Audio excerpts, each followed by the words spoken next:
Coming up next on MASL Primetime, there was so much happening in Week 12. The usual array of big goals from around the league, and even a marriage proposal in Ontario. There was dramatic stuff between Kansas City and Harrisburg. Florida continues to shock and awe. And MASL podcast host Jeff Husted joins us to review both conferences as the playoff push is on. It's all coming up next on MASL Primetime.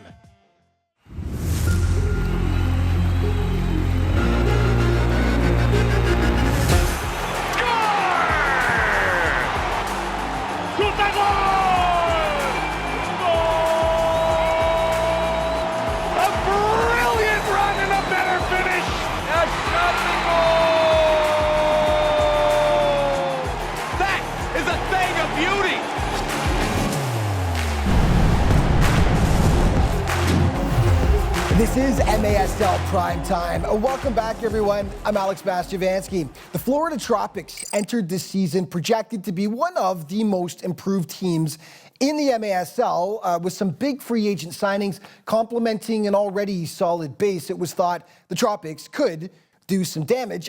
I'm not sure if anyone thought they were going to be this good, though. Through 11 weeks of play, they'd shot to the top of the Eastern Conference standings, having taken down MASL powers Milwaukee and Baltimore in the process. Well, Saturday presented a new challenge as they got to test themselves against Western Power San Diego. Highlights in this segment are brought to you by Miter Soccer. Miter is the official soccer ball of the MASL. San Diego is a traditional MASL power. Florida, not so much. So this was a great test for the Tropics, and they passed with flying colors.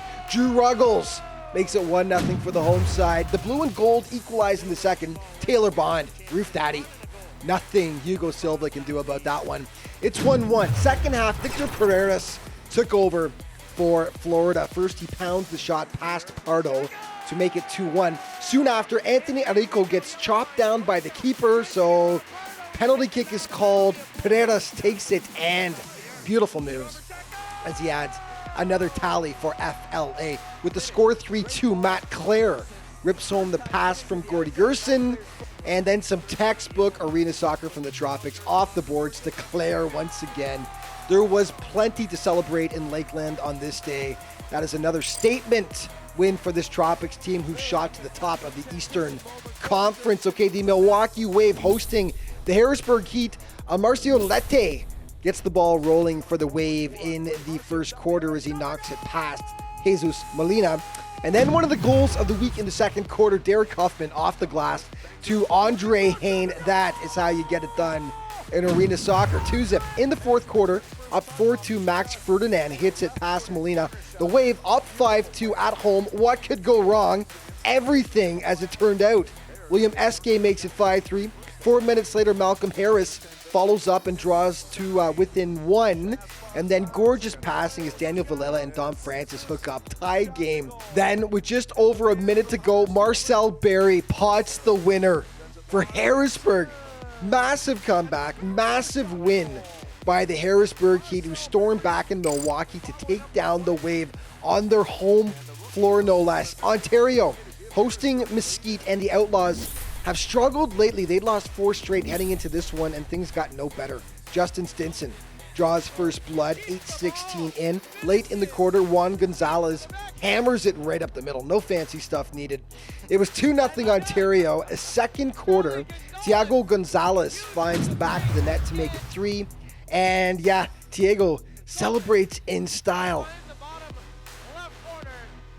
Are we seeing a proposal I live think so. right now on MASL TV? Look at the youngster bringing out his phone as he's proposing to his girlfriend, and it looks like it's a yes. Tough to beat that celebration. And then it's Frank Taiyu doing what Frank does. That is a thing of beauty. Top corner with the wicked shot. The Fury would add 3 more as they take this one 7-0. Chris Toth, the keeper, a happy man afterwards. We've really been going over a lot of offense, and, the defense, stood out as well, and the offense quick, so, it looked good tonight. Utica City hosting the Rochester Lancers, and it didn't go so well for the visitors. 35 seconds in, Nate Bordeaux slides one past Marcelo Moreira to give them the early lead. They keep coming in the second. Juros Momic top shelf to make it 2-0. They made it 3, and then Bo Jelovac with the soft touch. And they were rolling up 4-0, and Jelovac wasn't done. He squeezes this one past the keeper. 5-zip UCFC at the half. The Lancers got one back in the third quarter, and then Rafa Godo rips another past Matt Perella. UCFC just way too much on this day, though, as the Blues cruise to an 11-3 win over the visiting Rochester Lancers. Okay, let's take a look at the points leaders in the MASL through 12 weeks of play. Leo Gibson leading the way still with 43, followed by Nick Pereira, Enrique Cañez, Vinny Dantas, Brian Aguilar of Monterey, and Frank Taiyu of the Ontario Fury.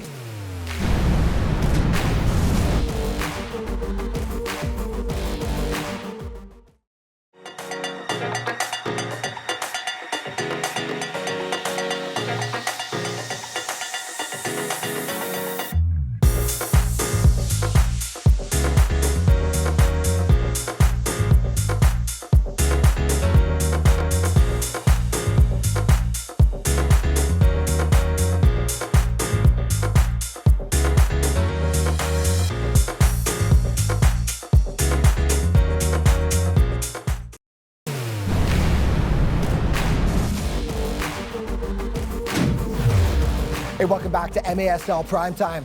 The Sonora Soles made their return to the league this season after taking a hiatus for 1 year, and the Suns really have been competitive right from the get-go. Heading into Week 12, they sat in the fourth and final playoff spot in the Western Conference, but they've got Ontario and Tacoma breathing hard down their neck, and since it looks like the battle for that postseason berth is likely going to go right down to the wire, they couldn't afford to take the struggling Dallas Sidekicks lightly last weekend. Dallas has shown it does have the ability to pull off an upset despite its subpar record. Down 3-1 in the second quarter, Philippe de Sousa bangs home a rebound to pull the Sidekicks to within 1.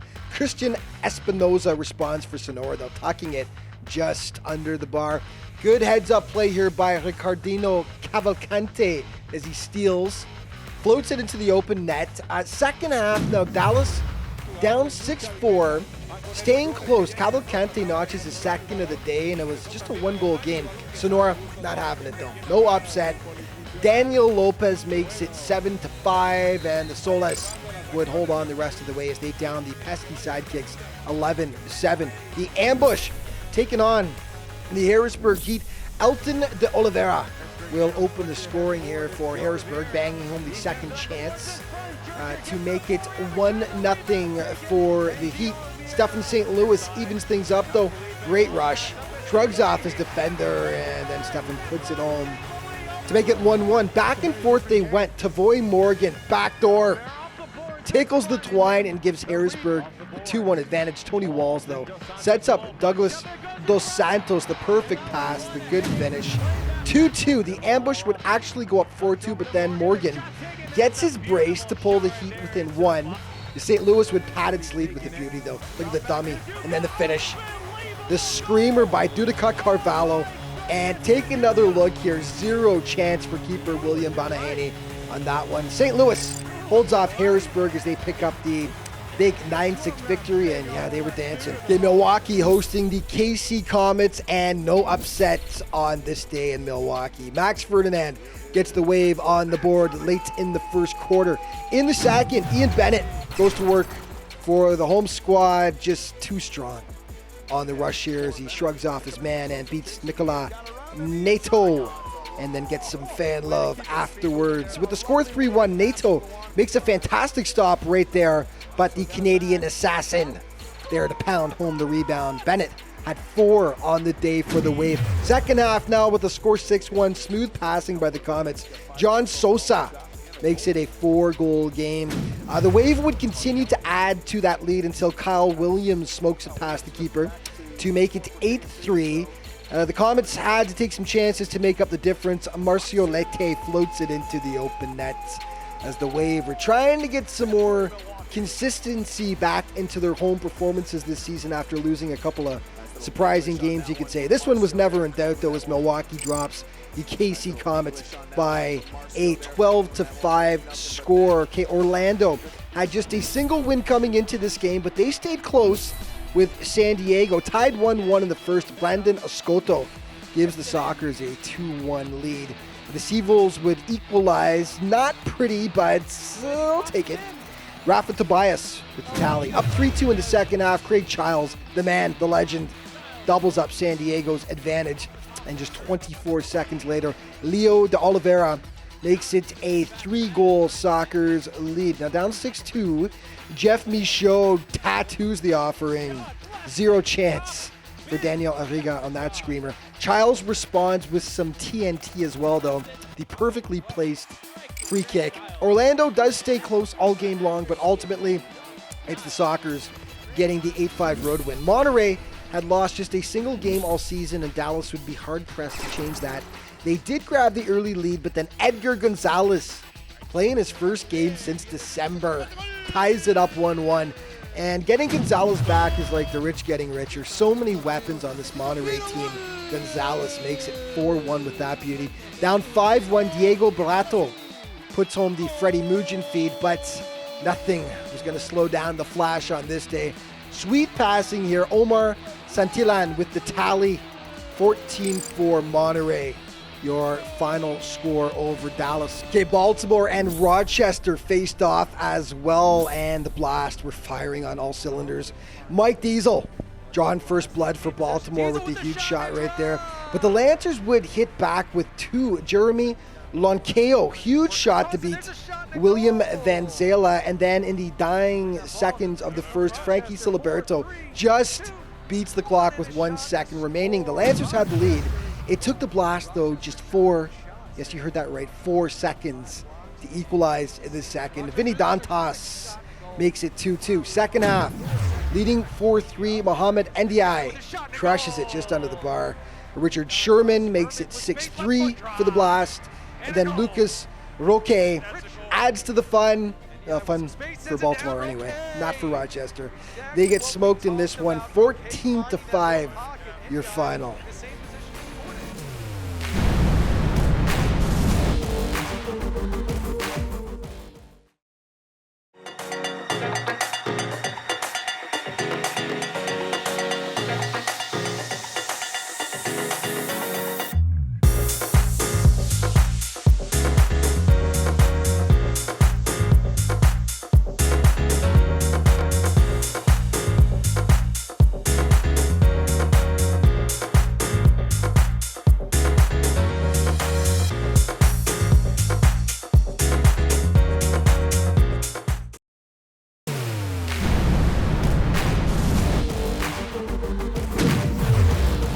Hey, welcome back to MASL Primetime. We are through 12 weeks of play now, which really is as good a time as any to take stock of what's happened in the league so far this season. And here to do that with me now via Skype is the host of the weekly MASL podcast, Jeff Husted. Welcome back, Jeff.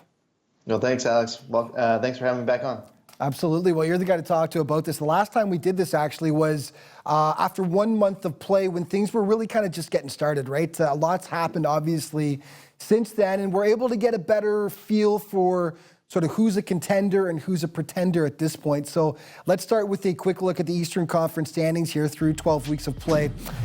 Florida leading the way. And Jeff, just looking at how the teams are stacking up here, give us your thoughts. What's the first thing that pops to mind? Well, you know, they're standing out, but behind them, you got a couple log jams. You got Utica and you got Milwaukee kind of fighting for that second spot. But then the fourth spot, you know, who's that going to be? It's going to be Harrisburg, it's going to be Baltimore, is it going to be St. Louis, is it going to be Kansas City? Any of those 4 teams is going to be fighting for that 4th position. And there's a very real possibility that for the first time in my memory, we could have a playoffs without the Baltimore Blast, which is amazing to me. It'd be, how disappointing that would be for the city of Baltimore, having such a powerhouse team for all these years. I think they're really going to turn it on down the stretch, but we'll talk about that later on. Let's skip to the West. A look at the standings here with Monterey leading the way. What's the first thing that really hits you about the West? You know, Monterey and San Diego, top of the class there. And then it's another logjam right there with Sonora, Tacoma, Ontario, any of those three teams. And then Mesquite, who started out so strong, they've kind of faltered a little bit coming down the stretch here. But then you got to wonder, is it because the teams have a book on them and they kind of know what to expect? Or is it because they just hit that mid-season lull that sometimes teams get, and then they'll start the postseason push? With a coach like Tattoo, you got to think that they're going to put it together and make a run towards the end. So, whereas the East, you've got a logjam really for that fourth spot. It's third, fourth, and even a little bit second if San Diego falters at all. Yeah.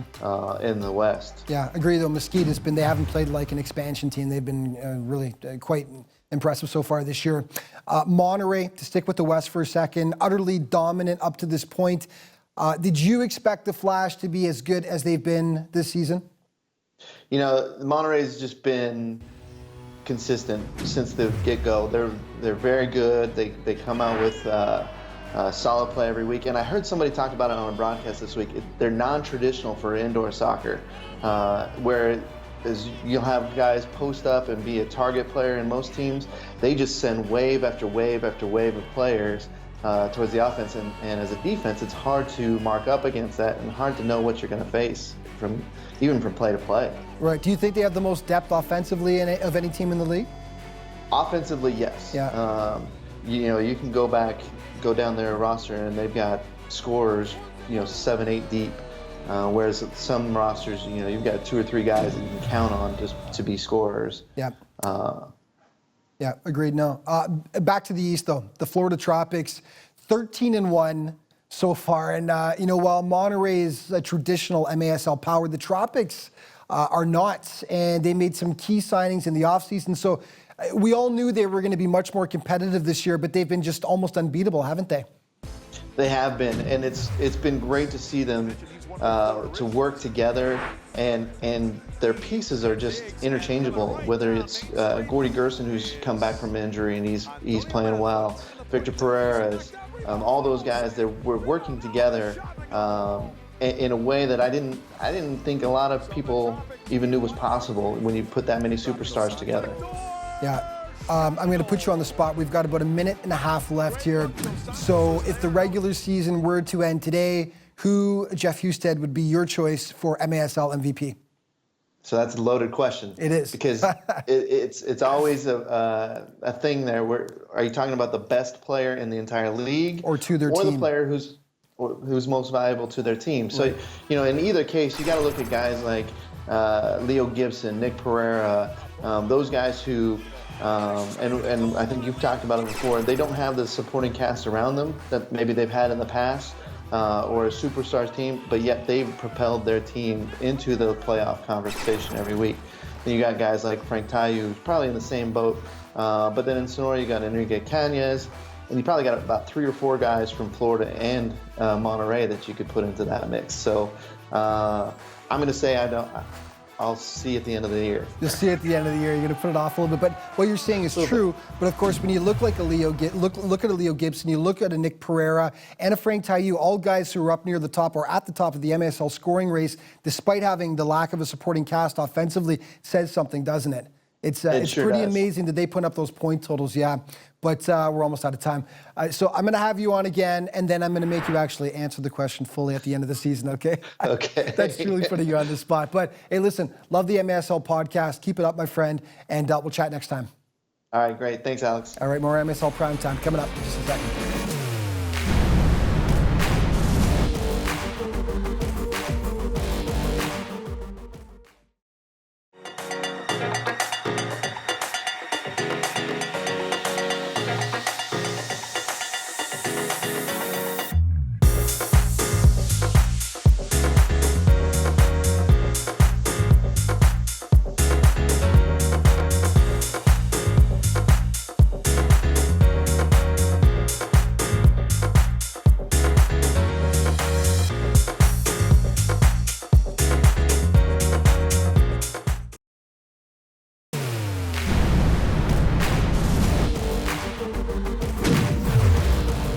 Welcome back to MASL Primetime. Ignoring for a second the records of the bottom 2 clubs, the Eastern Conference has been incredibly competitive this season. Kansas City and St. Louis, for example, have both scored massive victories over top teams, despite sitting around that 500 mark. The lesson out east this season has been no game is ever safe, no lead is ever secure. From night to night, any team can win. The Comets proved that once again last weekend when they took on powerful Harrisburg. Game highlights in this segment are brought to you by Sports Resource Group, proud partner of the MASL, SRG, building walls that bring us together. KC came to play against Harrisburg, who've been much improved this season. Just $1.25 in.